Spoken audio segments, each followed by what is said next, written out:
બનાસકાંઠા આખા ગુજરાતનું સૌથી શ્રેષ્ઠ જિલ્લો બનશે. સ્વાગત છે આપનું સેન્ટ્રલ ભારત ન્યૂઝમાં.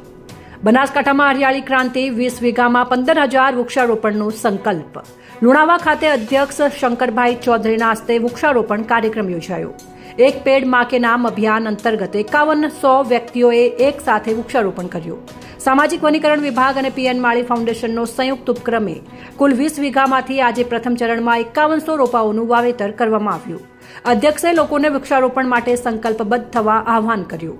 ગામે ગામ ગૌચરની જમીનમાં વૃક્ષો વાવી બનાસકાંઠાને હરિયાળો બનાવવાનો સંકલ્પ થયો. થરાદ તાલુકામાં વૃક્ષ નારાયણની પૂજા સાથે બનાવશે 5 નવા વન. પેલુડા ખાતે 100 વીઘામાં વધુ વૃક્ષારોપણ કરવાની પણ જાહેરાત. જિલ્લાના તળાવો ઊંડા કરવા ખેત તલાવડી, સોસકુવા જેવી જળ સંચય યોજનાઓ ચાલી રહી છે.